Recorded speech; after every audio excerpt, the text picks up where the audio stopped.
Okay, good morning, everybody. Um, Glad to see you today. It's been a couple of weeks since we last gathered. I was hiding out in Costa Rica for a few weeks. Um, so glad to be back and to get cranking again. As I was mentioning, a number of our key people that attend pretty regularly will not be here today. They are at a conference in Washington, D.C., and actually they are on a panel. So it's very exciting because it's a good national panel for them. So we're certainly glad to have them take that leadership role. So I wanted to start this morning as we normally do. There's some folks who we haven't seen for a while are new to us. So Renee, can I ask you to please introduce yourself uh, and let people know who you are? Sure, thank you. I am not ready for prime time this morning at 8:05. Otherwise, I would turn my camera on as well. I Yeah. was rushing around to get kids to school and whatnot. But yeah, thank you, Steve. My name is Renee Guillen, and I'm a deputy director at the League of Arizona Cities and Towns. We're a membership organization where we have all 91 incorporated cities and towns as our members. And I think in terms of the broadband, high speed internet, digital equity space, we're trying to do our best to, serve as a resource, both in terms of disseminating information as well as, you know, um, communicating information and staying on top of developments happening in the state. And just happy to be here and, looking to learn. Thank you. Our relationship, Renee, with your organization goes back probably 20 years. Oh, wow. Okay. Yeah. Well, good. Well, then Uh, hopefully we can keep the collaboration going for another 20. yeah. And Aaron, can you please introduce yourself again, please? Oh, sure. I'll go into a little more detail. And glad I'm also not the only one not ready for prime time. But my name is Erin Paulus. I'm the administrator of the Arizona Talking Book Library. So I think you all know MALA. We are another branch of the Arizona State Library Archives and Public Records. And the Arizona Talking Book Library serves individuals who can't read standard print. So this could include someone who is legally blind or low vision, has a physical limitation that would prevent them from comfortably holding a book or turning pages, and also reading disabilities like dyslexia would qualify them for service. And we provide reading materials in audio and braille formats. So there you go, Gordon, another partner for you. And just an open invitation, contact me if you ever want a tour. We are located in Phoenix. Sounds great. Thanks for joining us. Sure, Appreciate it. thank you. Robin, I know you've been here before, but could you introduce yourself, please? Robin Miss Levy. Yes, Robin Miss Levy with TW on Communication. Sorry, there's construction happening at my house. Okay. And Moosh, is that did I pronounce that correctly?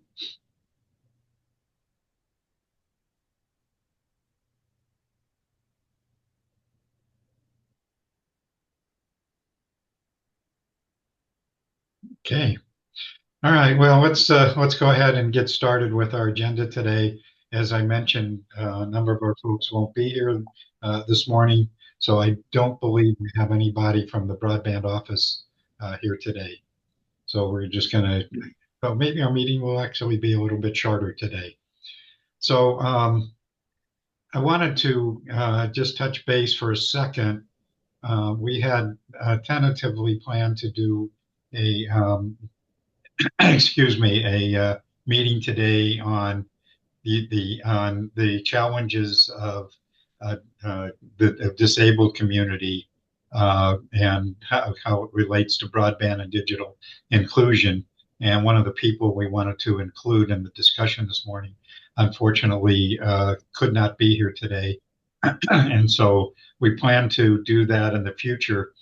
Um, as I've had a chance to talk with a lot of folks, many of you already know. Gordon, are you there?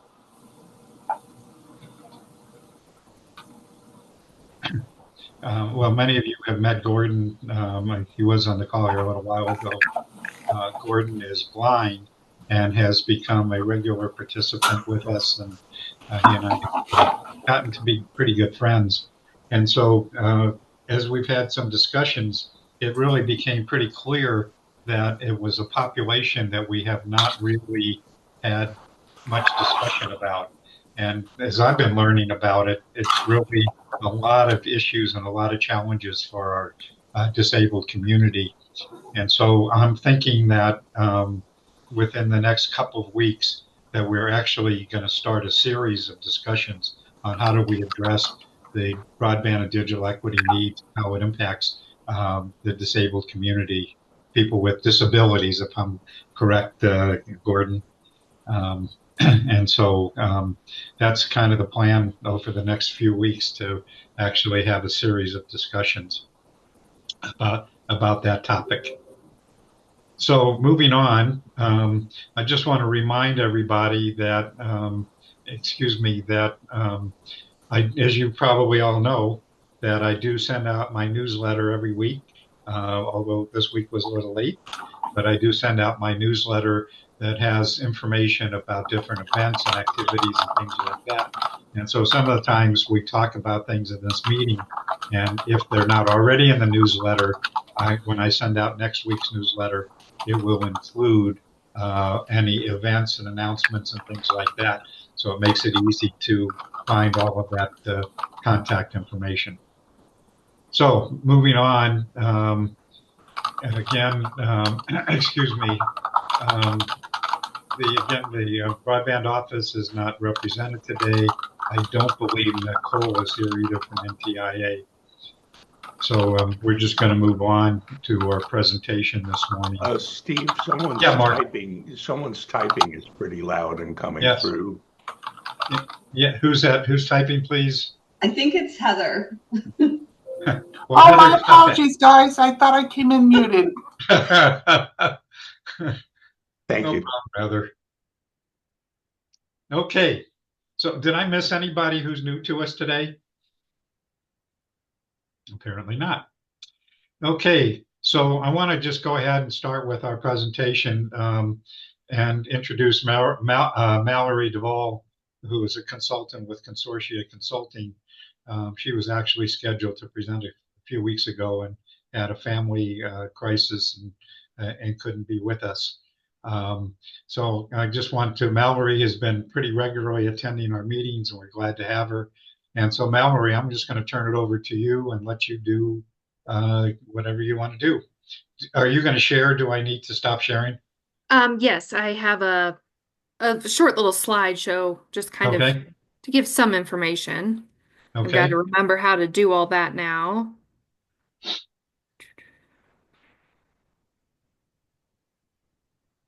Well, let's see. There we go. So while she's doing that, Jonathan, I'll be in touch with you and follow up with you about doing a presentation for us. Sounds good, Steve. Thank you. Yeah. Let's see. There we go. Okay, can everybody see this? Yes. See my screen. There we go. Okay, perfect. So like Steve said, my name is Mallory Duvall. I am a consultant with Consortia Consulting. And so I'm going to give you, my goal is to give you kind of a little background about us because we are a very small company. I'm sure most people haven't heard of us. And then to give you a little bit of digital equity information and how we're going about digital equity. I know at this point, so many people have heard about digital equity. So not go into a lot of detail, but talk about, some of the high level things.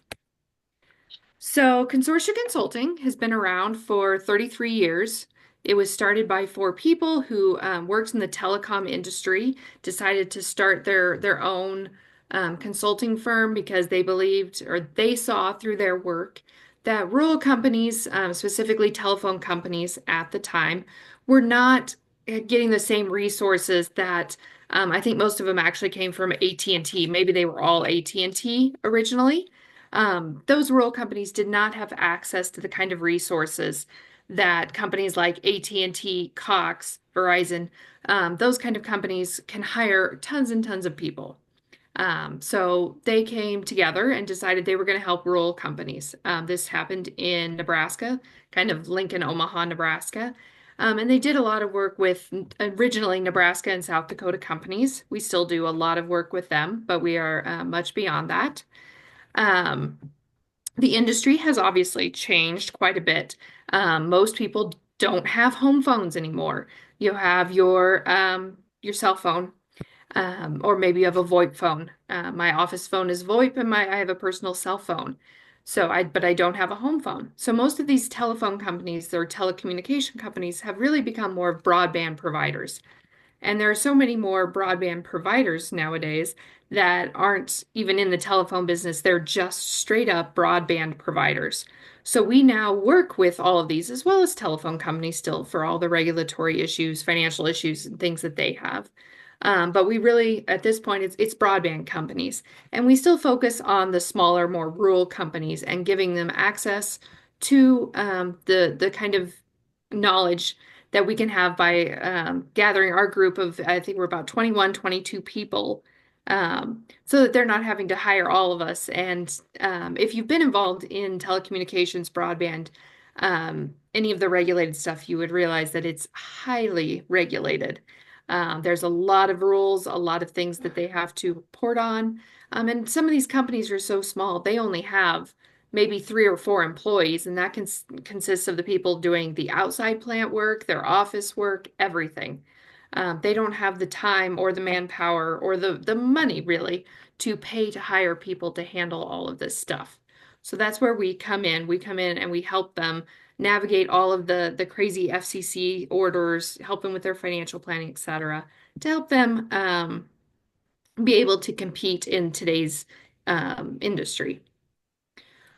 So kind of what I've already said a little bit. We have financial solutions, regulatory support, business development, and training and education. Go into those a little more. So financial solutions. So if you're a regulated telecom, maybe that is forecasts and cost studies.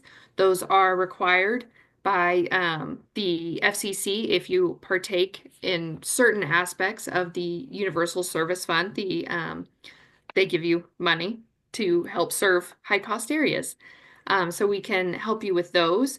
Even if you're not regulated, though, we can do pricing analysis. We look at your budgets. We do a lot of analysis on your bottom line to see where you're at.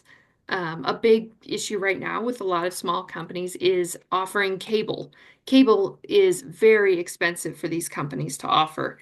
Not everybody understands how that is all set up, but they have to, for carrying certain channels, they're paying certain amounts. And specifically, like ESPN is incredibly expensive for them to offer. Most phone companies or telecommunications, broadband companies that offer cable, like straight up old school cable, not streaming, they're probably losing money on that service entirely.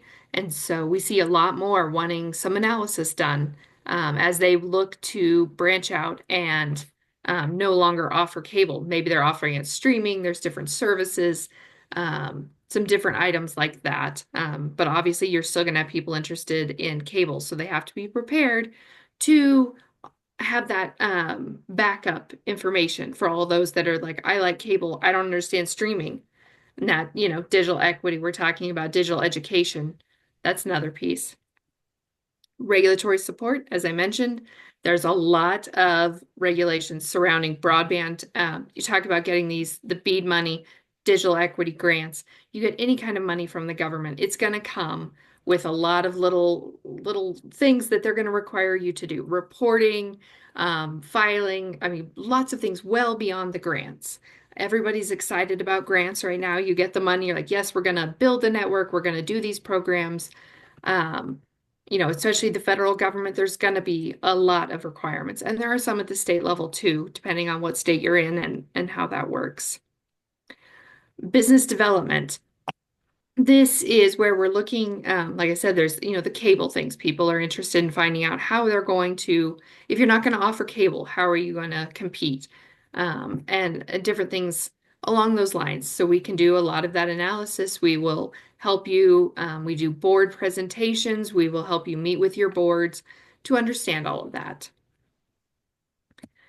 let's see, training and education. So this, we can create videos that a lot of our clients, so mostly broadband providers, can use to help train their employees to meet certain requirements, or many of them use it to put on their local channels, on their Facebook, website, wherever, to educate their customers on how to do things. It's a great tool for the digital literacy, getting to understand how they need to do certain things, how they need to, like ACP before it was taken away, was one that people a lot of times didn't understand how the entire process was going to work. So we can put these trainings together, like I said, both for your employees and for your customers. And training can be done on just about anything that you think needs to be done. We've done all sorts of stuff from cooperatives to gosh, like I said, ACP, and there's some of the broadband labels are coming out, and those have training requirements, a lot of different items. So now that's over. Digital equity. Came out with the Digital Equity Act of 2021, which was part of the Infrastructure and Investment Act, IIJA. That's a very big deal, at least in my realm. It's an FCC order. Nobody really wants to read it. Trust me. I've done it. You don't want to. But basically, the goal of that was you want to promote digital equity and inclusion so that all the communities can have access to and be able to use the full benefits of broadband and all of the digital opportunities that are out there. The Digital Equity Act consisted of 3 parts. There was the State Digital Equity Planning Grant, the Equity Capacity Grant, and then the Digital Equity Competitive Grants. And then there are also tribal set-asides that are not decided by the states for both the competitive and the capacity grant, and they have their own requirements. So the state planning grants, that was for states to put together their digital equity plan, and those are in the process of getting approved now. The deadline for submitting those is obviously passed because they're getting approved now. Competitive grants were the deadline, I believe, was the 23rd, September 23rd. So that deadline has also passed. The capacity grants, those deadlines, it's going to depend on when your state's planning grant gets approved. I was hoping Erin would be on today because I know she could give a lot of specific updates to the Arizona situation and where they're at. But the Arizona plan has been approved. So the capacity grants for tribal set-aside, since that is done directly through the NTIA, those those are not going through the states. So that portal opened on September 25th, and it will be open through February 7th of 2025. Those are going to be accepted and approved on a rolling basis. So generally speaking, it's probably better if you get it done early, but it's going to be done just as we can be. They have a separate pool of funding directly for that portion, so it will not impact what states have. Like I said, this Arizona State Digital Equity Plan has been approved. You have $16.1 million to distribute. The state is working through all of their processes. I'm not sure if they've actually released a date. I haven't seen one when they might start accepting any kind of applications. And Steve, I'm not sure if you know that. That's kind of where I was hoping Erin might jump in, since they're in the kind of the open process of talking to people and getting things set up. So we can help you with writing grants, even if you're not a broadband provider. But our main focus with these grants at this point in time, we are focusing a lot on helping tribal nations set up their networks beyond the actual building of the networks. So many people right now, even if they got the Tribal Connectivity Fund grants that was given out before, they're focused right now on getting their engineers, getting their materials. They're going to build these great networks. Unfortunately, what most of them have not thought about, or many of them, is how they're going to run it, how they're going to do all of the regulatory work, everything that's going to happen after the network is built, after it gets turned on. So for Consortia, that is where we are currently trying to focus, is help. We do have some clients already that are tribal, that already have their networks built. But we do we are trying to help others who are new to this process. And we're looking to partner with anyone who is working with tribes to set up these processes, because we do have a lot of the experience working with broadband providers, all the regulations that are coming with them. And again, grants, we can definitely help with grants, whether that be for tribal or not, since that is something we do. So that's my little family. You can see we're all in Nebraska. My husband is born and raised in Nebraska. I was not, but he has, of course, it's football season, so we're of course going to be wearing Nebraska. And so if anyone has questions, I would love to get in touch with you. I'd love to make as many connections as you can. We are truly here as a resource, whether you fall directly under the broadband provider, you're working with broadband, anything like that. We can help with that, and we'd love to. So I'd love to connect with anyone. Does anybody have any questions? I know it was kind of quick. It was not too detailed, trying to keep it kind of short and sweet today. So Mallory, are you working with municipalities mostly? Yes. I mean, I understood what you were just saying, but well, not mostly. We do work with municipals. It depends on the state. Some states do not allow municipals to get into broadband. Some states do. For instance, Iowa is a state that does allow you to do it. We have many, many municipal clients there. But I believe Nebraska is one, speaking of Nebraska, that does not let them. So we don't have municipals there. Some of these are just small rural telecoms that are owned. Some of them used to be family owned. Some of them are still family owned. There's cooperatives, just the rural parts of the country that not everyone thinks about. But yes, we do work with municipalities. Any other questions for Mallory? Going once, going twice. Well, Mallory, thank you for being here this morning. It was very informative. And maybe you'll find some partners out of this. Yeah, that's, just looking for people to connect. We want to be that resource as everybody continues getting their funding and trying for their funding. And the fun is just beginning with the capacity grant stuff. So I'm impressed by the people who said they already got their grant in on the competitive fund, because that was a very short timeline between when they gave the information and when the due date was. So that's great. They had their stuff together. Yeah, Michelle, I know sent me the list. Do you have the list of the people here in Arizona who applied? Do you happen to know offhand? Are you talking to me or Michelle? To you. I have seen it. I don't know offhand how many ended up applying. Okay. I actually was in Arizona last week. And I actually got to meet Aaron and Mala in person at the National Tribal Telecommunications Conference. That was last week in Phoenix. Right. And she said something about how many there were, and I can't remember now. Okay. Michelle, do you have that list, I believe, don't you?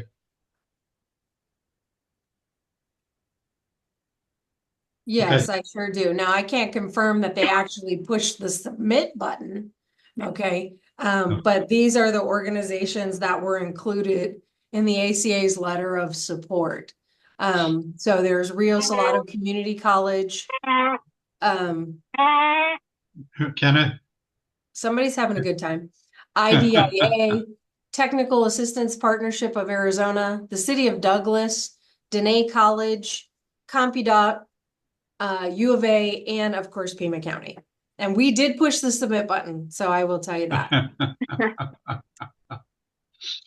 So Michelle, while you're talking about it, you want to, Mallory, would you mind stop sharing, please? Yep.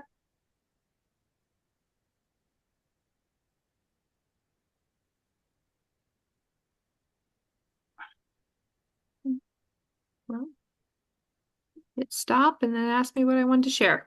There we go. Okay. So yeah, give me just a second here. Gallery. Okay. So Michelle, do you want to just tell people quickly what you applied for?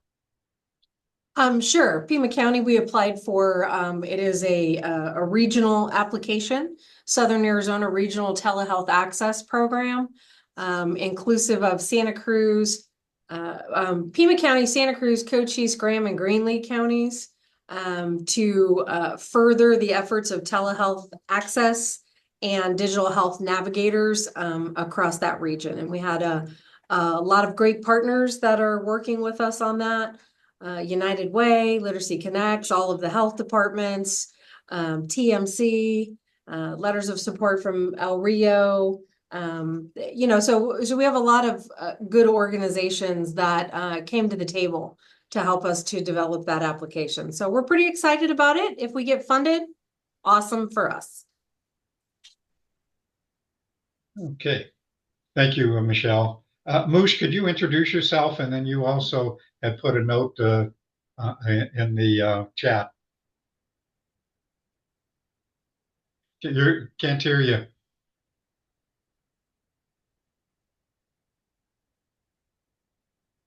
Doesn't look like you're muted, but okay. All right, we'll come back to you. Maybe you'll be alive soon. And also, while we're at it, Hilana, could you introduce yourself, please? Did I pronounce that correctly? Haliana. It's Haliana. Yeah, so I'm a coordinator in Workforce Opportunities and Outcomes Department at Pima Community College. And usually Victoria Clark, she's my director. She's usually here, but she's out on vacation, so I'm stepping in for her. And yeah, it's been really informative. Glad I was able to come. Good. We're glad you could be here, and you're welcome to attend on a regular basis if you would like. So moving on, I think you probably all know that, or maybe know that Digital Inclusion Week starts next week, I believe, and we have several people. And so, Michelle, I'm going to go back to you since you got a really a great initiative going on. And Kelly, you may have some stuff that you want to add also, and Sharika too. But Michelle, do you want to step up again? Oh, sure. Digital Inclusion Week is the week of October 7th through the 11th. If you haven't looked at the information about what Digital Inclusion Week is or how to promote it, please look at National Digital Inclusion Alliance's website for information there. It is the one time during the year where we highlight digital inclusion by making sure that all of our stakeholders, our high-level stakeholders, are aware that this is something valuable and that they should put their attention towards.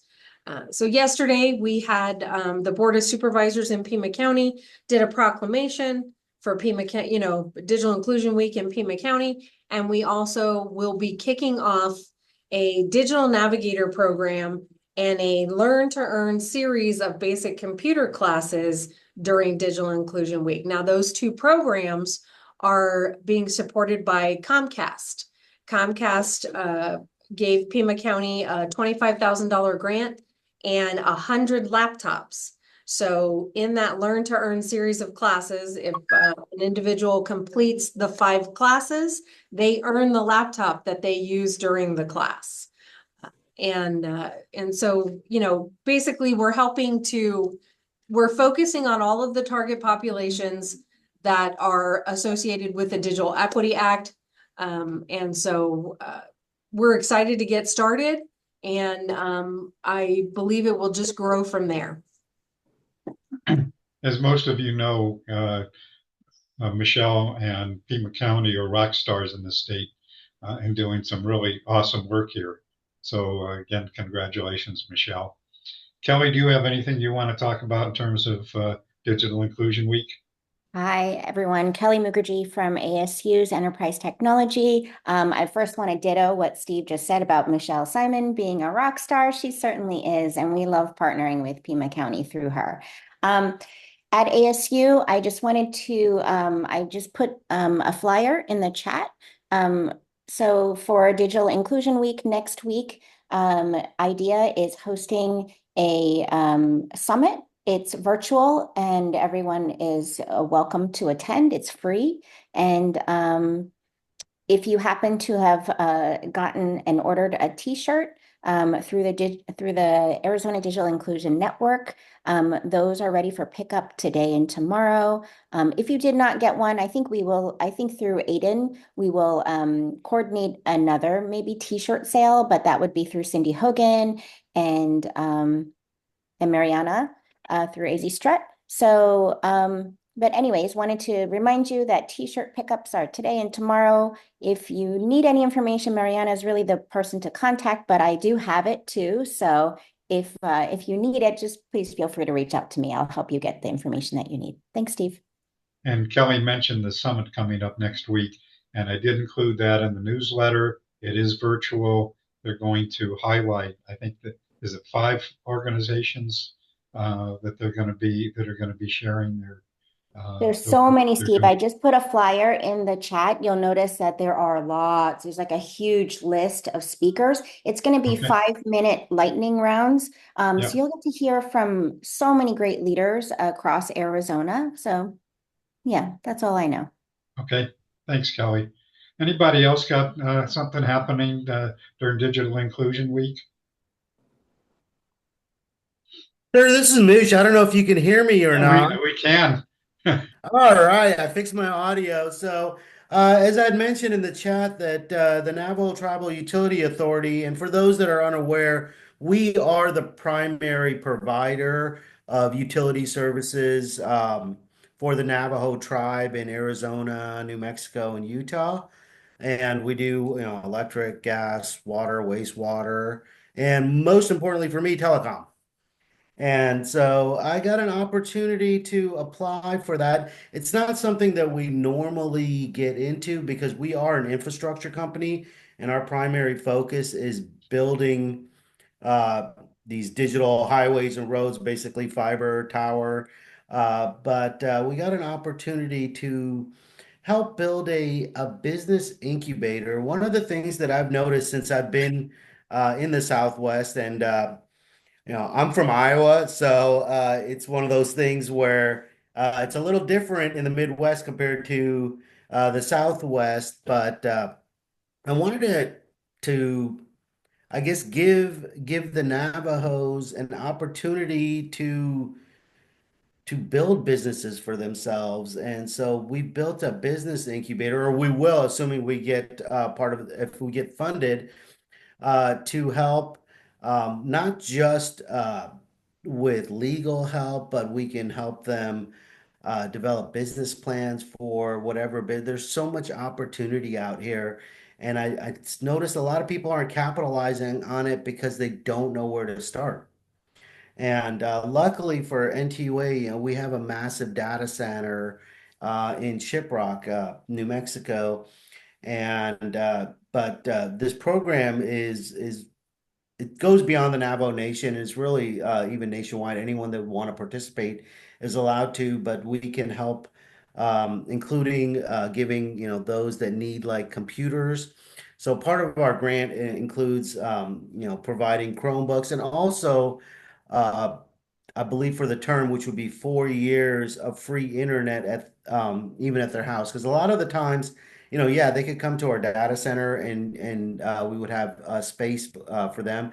But if they want to, or if they don't have the means to get to Shiprock, we would be as part of that grant providing free internet for the term of the grant. And in that time, and really what we would like to see is normally a business, it you'll know within 2 or 3 years whether it's going to be successful or if it's going to crash.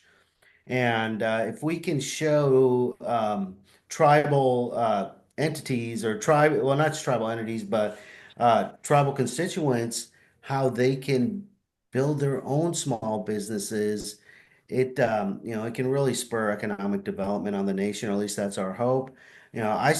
Before I became an employee of the Navajo Tribal Utility Authority, I started a small business back in 2003. And luckily, I had the support to show me, how to write a business plan, to get legal help, to get financial help, and all that. And it was a great success. And I want to give that opportunity to the Navajo residents of the state of Arizona. And we Great. are partnering with another nationwide firm called Universal Network Services, and they would actually be doing a majority of the training for us. And they're a nationwide company, and they've got their fingers in everything. But I think this would be a great partnership, and we hope we can help the Navajo people. Great. Well, glad you're here today, Motion. Actually, would like to have you be highlighted. We do a presentation like you heard from Mallory Mhm. this morning, where we highlight particular things, and you got so much going on. It'd be great to hear more about the work you're doing. Yeah, and we've got multiple, like, since I've been with NT Way for 3 years, but I was their consultant since 2000, and I wrote the original BTOP grant back in 2009, American Recovery and Reinvestment Act, and actually helped launch broadband on Navajo. And so I know their history well, even though I've only been an employee of theirs for last 3 years. And Mallory, I'd love to touch base with you because I've got contacts every year everywhere in the US from my consulting days. Yeah, no, definitely. That would be great. The Navajo, although we haven't worked with them, I know they have a great system set up. Um, It's Extensive. I don't want to take credit for that because it's the smart people that do all the real work. And But yeah, I could definitely help you because when I was a consultant, we had multiple tribes for me and my dad literally just started a company. Next thing you know, we've got all these tribes, and mainly our bread and butter are the municipals. As Mallory mentioned, Iowa was one of the first places to really get in the fiber business, and this is back in the late 80s, early 90s. And so nobody really knew what fiber was back then. And we go to all these little towns and talk to mayors and council members. And most of them showed us the door because they didn't understand. But you know what? Some of those people came back 15, 20 years later and said, "Hey, we remember you. You told us about some weird piece of glass where you could do communications." And they ended up hiring us like 15 years later. It's wild. Yeah, it's definitely expanded a lot in Iowa and say the last, I don't know, 10 years or so. With the small towns. You can get really good internet in many small towns in the Midwest, and I don't think everybody recognizes that. In Iowa, we had a company back in the early 90s transfer their manufacturing. It was a Chinese firm that actually moved manufacturing to Cedar Falls, Iowa, because they only needed two things: fast communications and cheap land. And at a time when things were leaving the United States, it was such a feel-good story that we got a Chinese company to come and set a plant in the United States, in Iowa, of all places. Yeah, we actually we've done work with Cedar Falls. Oh, That's so you probably know them well. yeah. Well, I'm going to let you guys connect Yeah, offline. sorry. Moosh, I'll send you my contact information. Sounds like you Thank got a lot to talk about. Dana, you looked like you were getting ready. You wanted to say something. So you want just tell us who you are real quick. I'm so sorry. I joined at the very beginning, and because I was in commute, I lost my signal, so I apologize. But I'm Dana Cardenas. I work for Sarah Star Technologies Corporation in Mesa, Arizona, and I'm their vice president of business development. And I'm happy to be here. I think I've been on before. We provide interoperability for network systems, from radio connectivity, LTE, fiber, 5G networks to satellite SATCOM systems. That's kind of a little bit about what we do, but really the bigger thing is that we've got three sectors: military defense, our homeland security, which is really providing connectivity for first responders, and also our commercial sector. So we're providing connectivity for the largest farmland down in Yuma County, the largest automated, I should say, farmland in the world. 160,000 acres, over 45 farms down in Yuma County. And we have a lot of eyes on us because agriculture, and as you know, with different things that are currently happening, as you see with the hurricanes and climate change, it's really important for us to be able to support our ag sectors, especially here in Arizona. So I would love to share anytime you guys would like us to give you kind of a little bit more of an idea of how that connectivity works. But I appreciate you guys having me on. And if there's anything that anyone needs, I know that before I got cut off, I did put my contact information in the chat. I am really, Moosh, I would really like to connect with you. Also, if you'd like, I did put my contact information in the chat. So if you'd like to send your information, I'd like to talk to you about some other things that we're doing I know that you're up in the Navajo Nation doing great work. I'd like to talk to you about some things some ideas that we had here with San Carlos and Auction community and the Gila River community as well. Sounds wonderful. I'm gonna put in my contact information. I'm gonna put my cell phone number because I'm never in the office. But also, if I do get the opportunity to present, I would love to introduce our Deputy General Manager of Telecommunications. He's my boss. He's much nicer and friendlier than me, and he excels. He's actually in Phoenix right now for another grant, not a grant opportunity, but I believe there's a conference going on in Phoenix right now, so he's down there for that. Thank you. Great. Thanks, Moosh. So Renee, if I could put you on the spot for just a second, really appreciate you being here. Can you kind of give us your perspective on how the municipalities are doing in their planning and getting ready for the broadband grants and so forth? Sure. I can't really give probably not a full thorough answer. So, because let's face it, it's mostly anecdotal. But, I think we're going to see a mixed bag. I mean, from some of the conversations I've had, most of the mayors, I think most are looking at the private sector to be the ones, whether it's an ISP or some nonprofit or some coalition, to really put in to be the sub-grantees that actually do the work. And that makes sense given that, well, as far as I'm aware, not prohibited in Arizona, you really don't have cities getting into the telecom game. And so for the most part, they prefer to keep it that way. However, I had heard from some rural communities where either because they see it as a great opportunity, or frankly, because maybe they have a bad history with their local ISP where they are concerned about making sure that it is done and done right in a way that ultimately will benefit their community for years to come. So I've heard little rumblings about some of our smaller but more sophisticated communities seeking to be actively engaged with private sector partners to pursue funds for a service area or what have you. So I don't know if that's the level of detail you're looking for. I mean, the reality is, we have, some of our smallest cities are, 400, 500 people, all the way up to Phoenix of 1.5 million.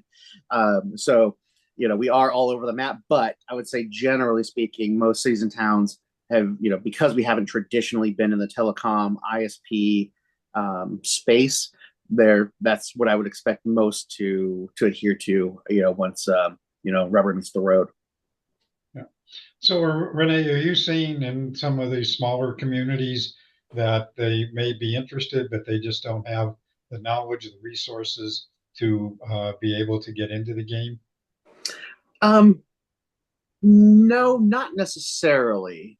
I think the ones that do want to have taken upon themselves to start making connections. So I think and again, this is just off of a smattering of conversations with mayors and managers. So those that are looking to be engaged recognize their shortcomings and are looking to build coalitions to, fill in the gaps that they see within their own skill set. So at least so far, I haven't heard. Again, so they may be out there, but I haven't been approached by someone saying, "Hey, Renee, we really want to be directly involved in this, but we don't know. Could you help connect me?" I haven't had that outreach yet. Okay.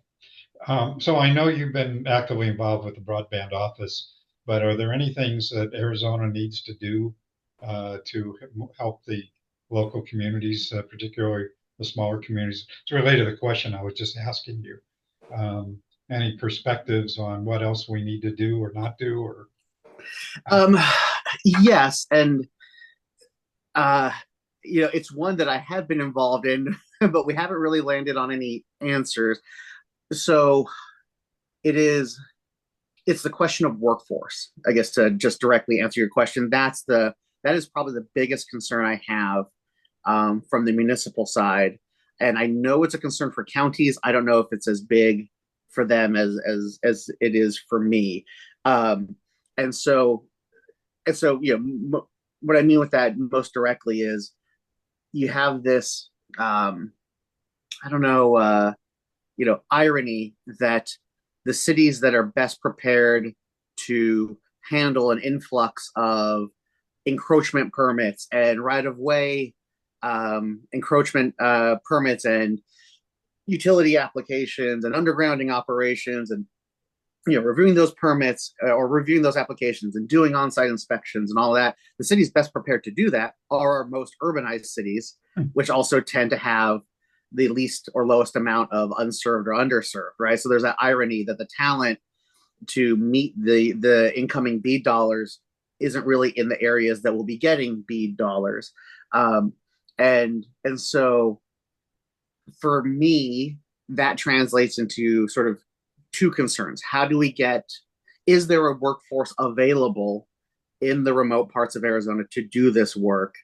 If not, how do we get it there? And then two, recognizing that in a lot of ways, if these funds are truly achieve their goal, in some ways it's one-time money for one-time work, right? And so a lot of cities, especially post Great Recession, have no desire about staffing up and then having to terminate people, right? That nobody wants to be the person who has to fire people. So I say that to say there is a small group of us that have been working to try to think around these issues. And one aspect is that the reality is that if you're doing broadband work for government, you might as well just call it right-of-way work. Right? What I've talked to people in the field, right, is that whether it's a conduit, a water pipe, a sewer pipe, from a regulatory perspective from the city, it's generally the same. It is an outside entity wants access to your land, your property to put something underground. So that's something we've been exploring about that idea of like, well, let's maybe not think about broadband workforce and just right-of-way workforce so that there is ongoing work for these people. But now I'm I'm probably rambling, but that to me, Steve, is the biggest concern is do we know what that workload's going to look like, and is that workforce there to do it so that doesn't become a choke point? And we do know there are several organizations who are already looking at that issue, Renee, and you may be familiar with them since you have been involved with some of the discussions. And if not, we might do another session on workforce, because that is obviously has been a big issue. Yeah, I'd love to follow up and talk more about that because, I've had some conversations both on the academic side and on the private side. Maybe we need to do a little coordinating and bring all the brains together. Yeah. So the other thing, Renee, is that some months ago I had wanted to do a meeting. Part of our meeting was a discussion about public networks, pros and cons, models, and so forth. And I actually need to get back on track and get that done, and would really like to have you participate in that discussion. So I'll follow up with you afterwards, and maybe we can get our heads together on some things. Yeah, sounds good. Okay. Well, great. I'm glad you joined us, Renee. And Matthew, it's good to see you again. I want to introduce, for those of you who don't know, Matthew Sukadolski. Did I pronounce that correctly, Matthew? Yes, did fine. Thank you. Matthew Suchadolski, thank you for the intro and forgive me for showing up late, but I thought I'd just listen in. Very intriguing conversation. Well, Matthew is with USDA and is kind of their telecom guy. And Matthew, do you have any updates or things coming up that you want to share with people? At this present time, I do not. Okay.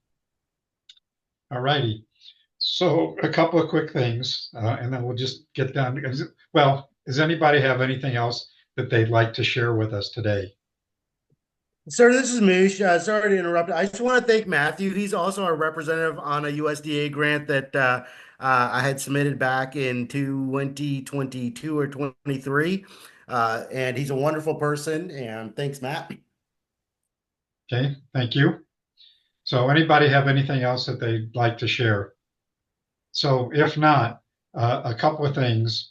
I have also been in conversations with some folks and wanting to get an overview. There's lots of stuff happening at the federal level, some of which may be related to the election coming up, and people are posturing. But I'm trying to get a handle on what exactly. Mallory, you're smiling.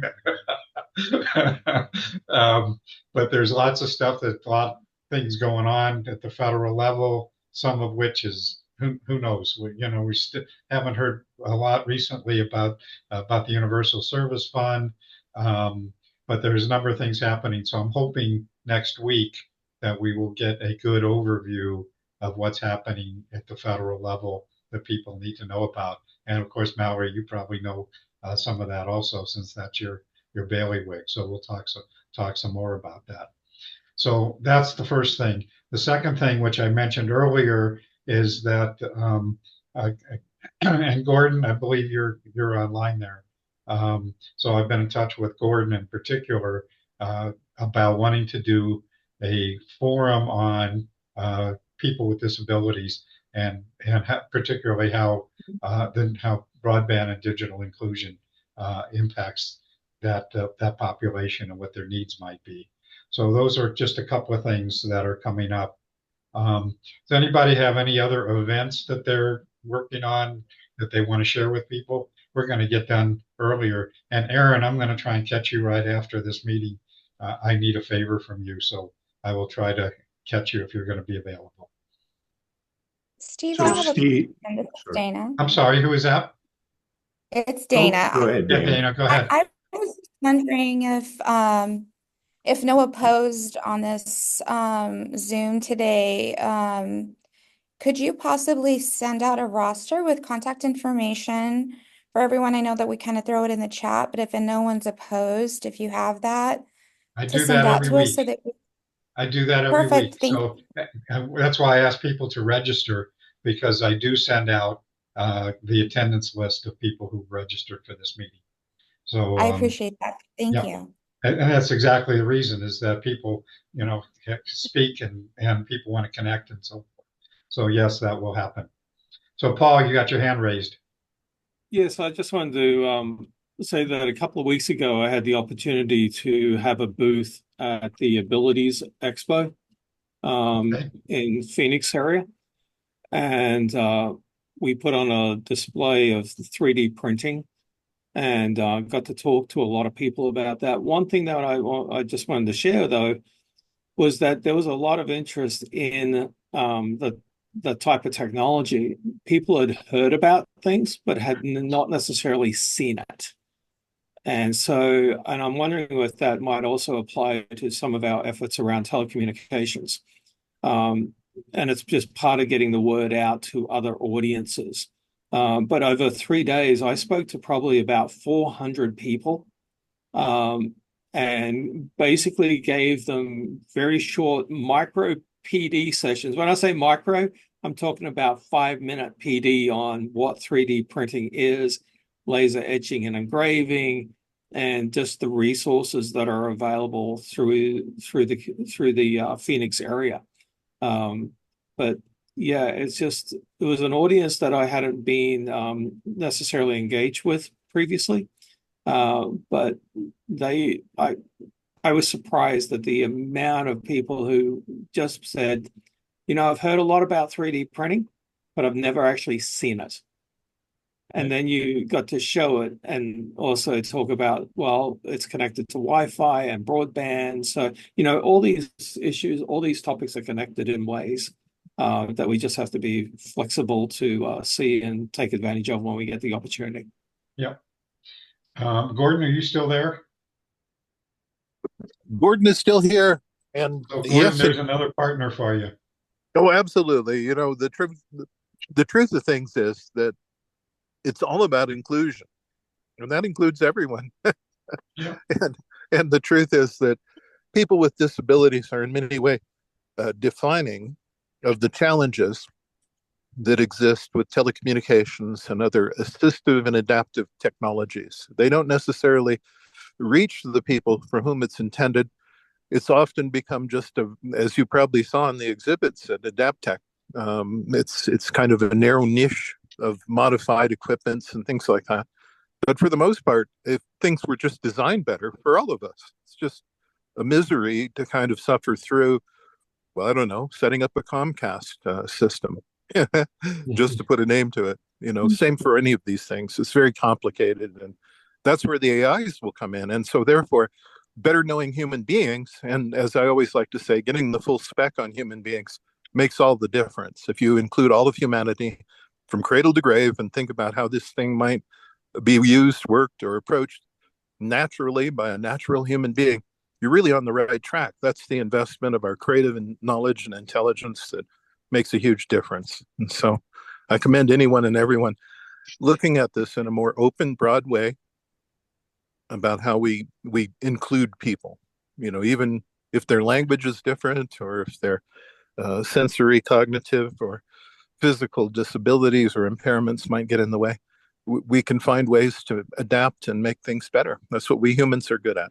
Mm-hmm. So I was actually, as I've been looking at doing this session on people with disabilities, that I have talked with several folks who are involved with AI, and they said, we really haven't been looking at AI and that population, and it's something that we should be looking at.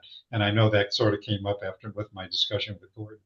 And so that's going to be part of that discussion is where does AI intersect with people with disabilities, and does it provide some additional opportunities that we haven't really thought about or addressed within this group? I'm sure there's people all over, I'm sure, are dealing with some stuff.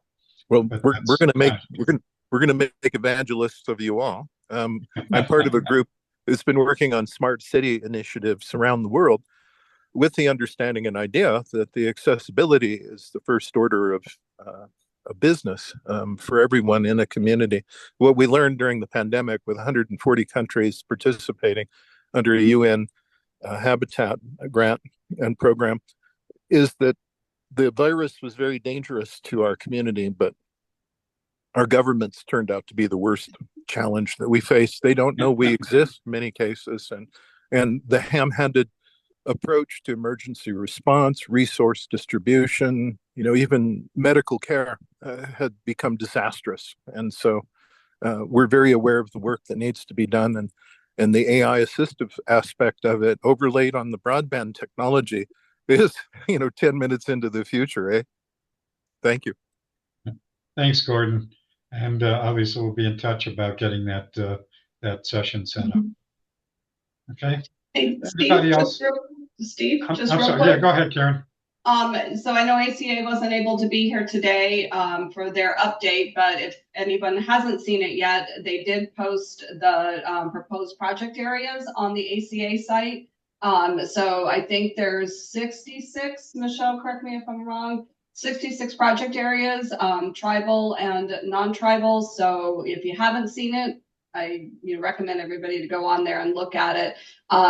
Local governments, tribal entities, and ISPs are able to provide feedback. And I think it closes, the feedback period or the market sounding closes November 7th. So just wanted to let everybody know that that is available for review. Yeah, thanks for reminding me, Karen. And actually, the information about that is also in my newsletter with a link. So you can go online if you want to provide that kind of input. Okay, anything else for today? I believe we might be done. We're done early. You're going to get some time back. Bye, everyone. Thanks, everyone. Okay. Bye, Moosh. Thanks for joining us today.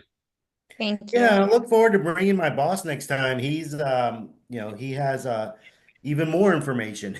He's an old timer. He's been building networks for a variety of cellular companies in the past, mainly Verizon, AT&T, but he's very familiar with fiber to the home projects as well, and just a wealth of knowledge. No. Brian Great. Tomlinson is his name, by the way. Well, I will get you added to our email list so that you'll get the notices of future meetings, and we'll schedule. Maybe I'll even talk to you about presenting next week. So That sounds wonderful. Thank you so much for that. And so next week I'm actually on vacation, but I could definitely do it on the following week. Well, I'll definitely be in touch. Thank you so much. Mallory, thank you for presenting today. I think it was really informative. Sounds like you got some people who want to have some conversation with you. Yeah, thank you for the opportunity. You bet. Okay, if there's nothing else, thank you all for being here today, and hopefully we'll see you next week. Thank you. Matthew, it was good to see you again. We haven't seen you in a while. I know you're busy. Quick question, Steve. You know, with the competitive grant, and maybe I just didn't read it. Do you know what the timeline is for them to do a review on that? I don't know.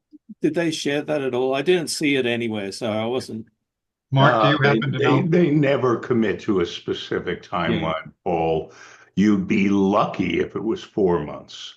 That would be best case. Well, the last time I went for the grant that I currently have, it took 2 years. It won't take that long, but 4 to 6 months would be my estimate. Okay. All right. Yeah. I just know there was a lot of work that went into pressing that submit button. So, yeah. Yep. Yeah. All right. Cheers. And it will depend how oversubscribed it is, if it's. Oh, it'll be oversubscribed just like all the others. I know, but there's a difference between 2x and 10x oversubscribed. So